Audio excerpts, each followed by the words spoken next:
So this is Andrew Pollock. If you don't remember, his daughter was actually one of those who were tragically killed in Parkland in that shooting.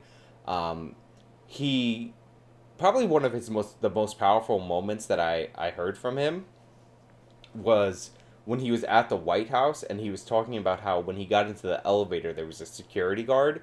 And if you don't know this like portion of the story, and I get like people have their different positions when it comes to that particular event, one of the things that was heavily criticized was a deputy that did not go into the didn't go into the school in order to stop the shooting. So yeah, so this guy quite powerful, lost his daughter, so I'm expecting good things from him. Um, you know, and we'll see how it goes. Somebody sent me a Carlos Maza video. I am worried to react to that, to say the least. Um, but oh my god, it's a 20-minute video on the police. Okay, all right, we're gonna do this one right here. Um, the Parkland man. I will review the Maza video though because he's pretty cringe, but I don't want to react live to that guy because he's a Media Matters type, and you guys know what he did to Crowder notoriously. So I would rather be able to see that in context and make solid arguments against it rather than have a straight up reaction to it. But anyway, so this is the one of the fathers from the Parkland shooting. Again, Andrew Pollock. He's had some very powerful moments in the past where he's talked about the security guard in the elevator when one of the big issues for him was that the sheriff's deputy at the school did not act in time to prevent or at least shorten the shooting. And he's speaking at the RNC, so this is going to be interesting because for the Republican side, one of the only people that we see speaking is what you call it. One of the only people that we see speaking in terms of the Parkland thing are people on the left, like David Hogg, and I forgot the girl's name, honestly, but those types. So now they're bringing the Parkland people here, and they're bringing one of the fathers, so this should be interesting. In 2018, a gunman walked into Marjorie Stoneman Douglas High School in Parkland, Florida, and changed my life forever. So real quick, I don't want to focus too much on this, but I am grading this on presentation as well. This this little graphic under here, like it's going by too fast. I'm just saying. My name is Andrew Pollock. His name isn't worth saying. One of the seniors walking in the hallways that day was my beautiful I just got a glitch. I don't know if that's me. daughter, Meadow. She was just months away from graduating and beginning a new life. We were so proud of the woman she had become. But in the hallway on that third floor, the gunman saw Meadow and shot her down the hallway, hitting her 4 times. After she was shot and on the floor, she crawled over to another student, a freshman girl, to protect her. She draped her body over her, and then the scumbag gunman shot my daughter at point-blank range 5 more times. Jesus Christ, man. Yeah. Somebody's saying he's super Jersey. There's a lot of people who are transplants to Florida from the Northeast, specifically New York and Jersey. I'm getting a lot of like New York Italian out of him. I apologize if that's not where he's from, but yeah, Jesus Christ, man. Yeah, I think that's yeah, it is heavy stuff. It's also like if you know anybody who's had a relative die in like a horrific way, a lot of times the details are spared from the family for the family's benefit. And yeah, I do like that he called the shooter that. But like a lot of times the details are spared. Like this guy is, like he knows what happened and it's horrific and like these are like he knows the things that typically parents and close relatives are spared. And yeah, oh no, it's nobody's insulting his accent when we're trying to say it. I'm definitely reading a northeastern accent from him for sure, 100%. I And it's interesting because that northeast accent is often read as like very like tough and combative. So, you know. Killing Meadow and the girl she was shielding. She had a whole life ahead of her. And in that life, she could have done anything and been anything. So many moments that I waited so long for were taken from me. I didn't get to drop her off at college. I didn't get to walk her down the aisle. But every moment was taken from her, and for what? I never wanted this to become a political spectacle, but it did. I never wanted to meet the president like this, but I did. I was invited to the White House. The truth is, I had just buried my daughter that week. I really wasn't interested in public events like a tour or a photo op. I was interested in answers and solutions. So if the president wanted to meet me personally, I said I'd go. They said, of course, that was his plan. At the White House, my family and I sat with the president in the Oval Office and told him about Meadow. I told him what we knew. I told him that his administration needed to take a closer look at what went wrong and why. Right. I mean, you know, it is always classy to do, you know, like a kind of like private meeting. There's not like, yeah, somebody saying that they would be crying like a baby. I mean, obviously, like, I mean, his kid was ripped away from him in her senior year. This happened in Valentine's Day. Like, his kid was, you know, going to graduate, go to college. Like, it's horrible. You know, he keeps it together. A lot of families that go through like this kind of turmoil, like they keep it together by like having a mission, like a cause or something to like fight for. You know, a lot of times it's a piece of legislation or something like that. And yeah, no, I mean, I wouldn't want to be in a scenario where I was being brought to the White House because somebody I loved was victimized, let alone like a child, and that they were going to, you know, use that for like a political issue. I find that to be very like shisty. Yeah, that's just not for me. Like that's not something I find appealing, and I understand why a lot of people wouldn't find appealing or find it appealing. So yeah, all right, let's get back into the news. And I got to see who President Trump really is. He's a good man and a great listener, and he cuts through the BS. Then the president did what he said he would do. He took action. He formed a school safety commission that issued dozens of recommendations to make schools safer. But I'll bet you never heard about that. Instead, the media turned my daughter's murder into a coordinated attack on President Trump, Republicans, and our Second Amendment. In fact, when President Trump asked me and other parents of children that were murdered in school shootings to join him as he announced the commission's findings, the media's first question wasn't about protecting kids. Yeah, I mean, that has to be rough if you think that you actually got somewhere and you didn't see any of that played out. Because remember, they also cast the Parkland as a group like against Trump, and to be fair, there were a lot of very vocal people that were you know, victims of Parkland or people from Parkland that were clearly like anti-Trump and anti-Republican and very much on the gun control is the solution kind of train. So I don't want to discount that. I don't want to pretend that both sides are equal in that regard.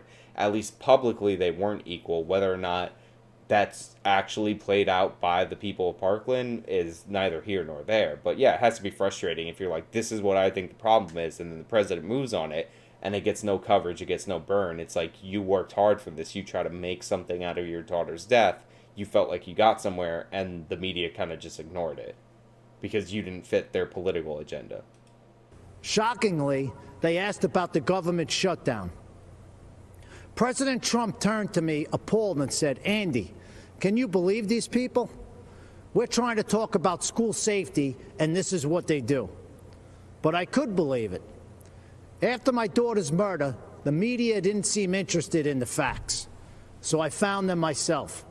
I learned that gun control laws didn't fail my daughter. People did. Yeah, I don't know. It's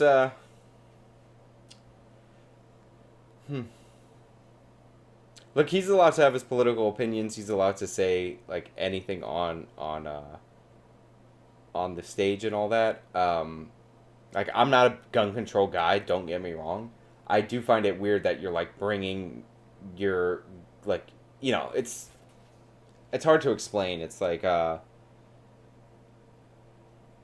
don't know.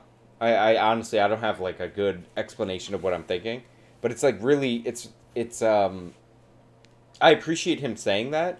It's just that I would prefer if the gun control debate were happening between not people directly impacted by gun violence. Because I think while like hearing from victims is important from time to time, like we shouldn't base policy on like emotional responses to even like people who have very gut-wrenching stories. If that makes any sense. The gunman had threatened to kill his classmates before. He had threatened to rape them. He had threatened to shoot up the school. Every red flag you could imagine. But the school didn't just miss these red flags. They knowingly ignored them. Far-left Democrats in our school district made this shooting possible because they implemented something they called restorative justice. This policy... I mean, that's an interesting point. So essentially what he's going to argue, and this makes sense, is that the things that he would have done both prior to this implementation of this policy, so this is something I actually know about because I do education work, those policies would have, he would have been arrested. If you're threatening people, he would have been arrested. But they have all these diversion programs that are basically trying to push people out. And while those can apply and those make sense to do for, you know, like minor offenses, like kids fighting or whatever, like there are some serious crimes that you should be prosecuting. And had he had that charge tagged to him, he would have never been able to buy the gun. But the school kind of changed it up and they were like, no, we're going to like restore it and make him whole and all that. So it's almost, you know, it's very much like a dereliction of duty in that regard. And like, you know, I'm fine with restorative justice in certain regards, but again, if this guy's consistently issuing what are considered like terroristic threats, if he did it outside of in any other context outside of a school, and you're treating that differently, then yeah, that's a big problem. So 100%. Which really just blames teachers for students' failures, puts kids and teachers at risk, and makes shootings more likely. But it was billed as a pioneering approach to discipline and safety. I was just fine with the old approach to discipline and safety. It was called discipline and safety. I mean, that I like the way that this guy's delivering it. He has a very like New York Northeast feel about him. He's like we don't need to like, you know, like we don't need to reimagine discipline and safety. He's like, discipline and safety is good. That's what we should be doing. But the Obama-Biden administration took Parkland's bad policies and forced them into schools across America. When President Trump rescinded Obama's guidance on restorative justice policies, he put an end to that. And that meant the world to me. It's hard to tell how much Mr. Biden understands about what happened at Parkland. Mr. Biden has campaigned on bringing back restorative justice as part of his unity platform with Bernie Sanders and has pledged to implement it in school districts across America. Yeah, I mean, this should really be handled locally, and having blanket federal mandates is always going to lead to bad results. And that's whatever side you want to put it on. If you have a blanket zero tolerance, it's going to lead to bad results. You need to have some flexibility, some leeway. You can put guidelines, but if you're incentivizing people to follow one specific policy, then, you know, without any, without any flexibility for circumstances, if you're saying we're not doing any of the we're not doing anything that's case by case. We're just going to look at your numbers and determine based on your numbers if you're being discriminatory or if you're being too harsh or whatever, then that this is what you're going to get, because this guy, obvious red flag after red flag. And they kept trying to divert him into a more, kind-hearted and gentle approach. Somebody's saying you want to take the emotion out of policy decisions. Yeah, I mean, as much as possible. It's really hard to do. But, yeah, I would like to take the emotion out of it. But, like, honestly, like, this guy came up, he's talking about gun control. I'm like, it's a little, like Republican red meat-y, I guess is what it is. It would be like, it's like the Parkland kids who don't know, and I'm not saying he particularly doesn't know anything about gun control or not gun control. But I'm saying it's like the Parkland kids who don't know anything about guns, much less gun control, advocating for policies and talking about the NRA as the major problem when they're clearly not the major problem. It rubs me the wrong way, but this guy's coming with, like, policy, like, specific suggestions and facts and, like, distinctions between Trump and Obama. And, so, honestly, he's actually way more policy heavy than I was thinking based on that first statement. So, impressive. But he doesn't even seem to know when the shooting happened. He said that he was vice president when it happened, but he wasn't. Mr. Biden may not know when my daughter was murdered, but I do. February 14, 2018. Oh, my God. Yeah, that's a good... Honestly, this is a good... This is a good maneuver for Trump to have this guy speak, because he's like, he was the vice president when this happened.